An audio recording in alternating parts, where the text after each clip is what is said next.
नमस्कार, मी पंजाब डाकी पर्यंत म्हणजे 1 ऑगस्ट पर्यंत जळगाव जिल्हा, धुळे जिल्हा, नंदुरबार जिल्हा, नाशिक, कळवण, त्याच्यानंतर अहिल्यानगरचा काही भाग, इकडे वैजापूर ह्या भागामध्ये म्हणजे आणखीन 2 दिवस म्हणजे थोडा भाग बदलत विखुरलेला स्वरूपाचा पाऊस पडणार आहे.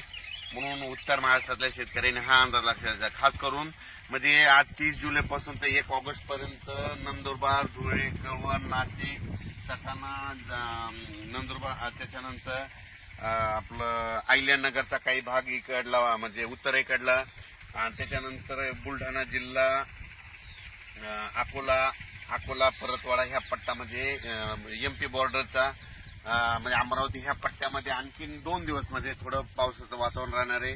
सर्वदूर नाही पडणार पण भाग बदलत पडणार आहे म्हणून हा अंदाज लक्षात येतो.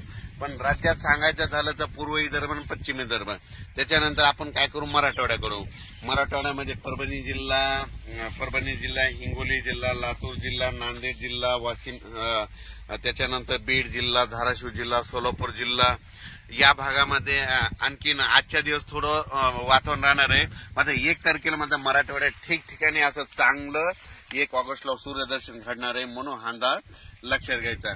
त्याच्यानंतर आपण वळू पश्चिम महाराष्ट्राकडे देखील आज आणि उद्याचे दिवस सरी त्या चालूच राहतील. पण 2 तारखेपासून तिकडल्यामध्ये पश्चिम महाराष्ट्राकडे 2 ऑगस्ट पासून तिकडे देखील चांगलं सूर्यदर्शन होणार आहे म्हणून डाळिंब शेतकऱ्यासाठी आनंदाची बातमी, म्हणून द्राक्ष शेतकऱ्यासाठी आनंदाची बातमी. त्याच्यानंतर काय करायचं, आपण पूर्व आणि पश्चिम विदर्भ 6-5-11 जिल्ह्यामध्ये म्हणजे वर्धा, नागपूर, भंडारा, गोंदिया, चंद्रपूर, त्याच्यानंतर अकोला